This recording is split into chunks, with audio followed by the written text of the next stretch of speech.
Hey Run Junkies, welcome to Runners Without Limits TV. As we head into winter, many of us runners have sort of an off season. We're kind of in between training cycles.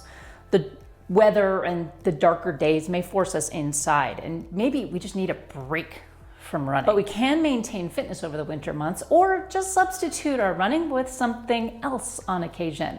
Today, I'm going to talk about how cycling can help you improve your running. Not everyone has room for a treadmill.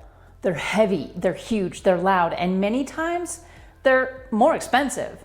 But an indoor stationary bike is relatively smaller, quieter, and often less expensive, making it one of the more popular in-home cardio options. By the way, you guys, this is Gary.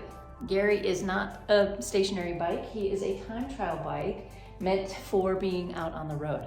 But I have converted him to an indoor bike by using a flywheel trainer. Let me show you what that looks like. So this is a Cycleops flywheel trainer, and the back wheel is placed on this flywheel here. So it adds some resistance. You can adjust it down here, that resistance down here, but otherwise it just takes the regular axle and it pops right in here to the trainer.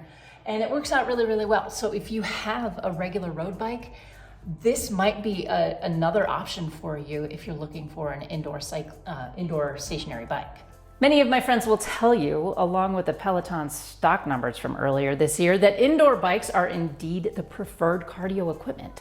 Many run coaches, including ultra runner and coach Jeff Browning, believes that runners can benefit from using the indoor bike for a variety of reasons. Now, I'm leaving a link in the description to a really great article with more information on this topic. One reason for incorporating cycling into your running routine is really for safety and convenience. In lieu of a treadmill, indoor riding is a great option if you are not equipped for outdoor running in winter conditions, or if you would just rather not bundle up and watch your eyelashes freeze. Another reason is for the low impact cardio base building that is the foundation of distance running. An easy spin on the bike can replace an easy low heart rate run. Clock the same amount of time on the bike as you would on your run. Keep resistance low and your leg turnover higher. Those easy spins will reduce impact on the body while still building endurance. Also, those low resistance, high turnover spins can help increase your running cadence when you do get back outside. So when you're spinning your legs at an easy 85 to 100 RPMs at low resistance, you will see that translate to a faster turnover out on the run, which may lead to an increase in running speed. Cycling uses your leg muscles in different ways than you would with running and without the high impact. You can use a ride on an active recovery day to continue building fitness without the wear and tear on your body that running brings, which means you may also turn to the bike instead of the run when you are dealing with some annoying issues or if you are in the middle of a high volume run training. So maybe you just need a break from hitting the pavement. For an interval run, like a pyramid workout or a ladder, convert those intervals to the same kind of time on the bike. When you hit those hard intervals, maybe try to get up out of the saddle and then recover and spin While again. These may still feel like really hard workouts because they are, getting on the bike is actually allowing your running system to recover while you're still getting the cardiovascular and strength benefits. Now, if you love Peloton, iFit, or any other app with coach-led workouts, these are a great way to keep from getting bored and to mix up the scenery a little bit. Many of these apps have high intensity interval work, which might help you get faster on the run.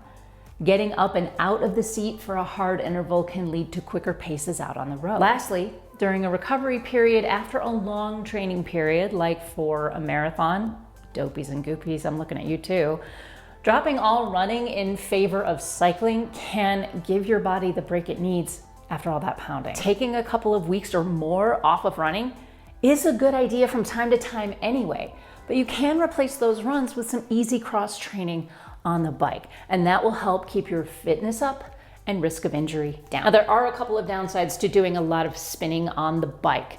It could lead to increased mobility and strength. So keep up with those runners, myrtles, and mobility work, your core work, your yoga.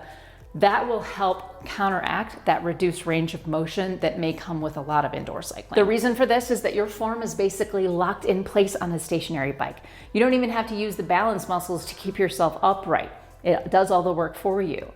And long sessions on the bike can lead to tight hip flexors, tight quads, and other problems. Now, one more note about spinning on the bike. If you are new to it, or if you are thinking about getting an indoor stationary bike, this isn't just a push down motion with the front of the leg. It's also a simultaneous pulling up motion with the other foot. So while your one leg is pushing down, the other leg is pulling up, and vice versa. So it's important to have actual spinning shoes and clips for your bike to avoid overuse on the quad muscles, just the push down muscles. And if you want to try a fun exercise, try taking one shoe out of the clip and spinning with just one leg for a few seconds. So those are the reasons to incorporate indoor cycling into a regular running routine. But what do you think? Do you enjoy a spin on the bike? Please leave thoughts, questions, comments, and suggestions for future videos in the comment section down below. Please like, subscribe, tell your friends, and please consider supporting the Runners Without Limits network over on patreon.com/runnerswithoutlimits. There you will have exclusive access to behind the scenes and bloopers and so much more from across the whole network. But that's gonna be it for me today, you guys. Thank you so much for watching. And until next time, remember, you are a runner without limits. Happy spinning.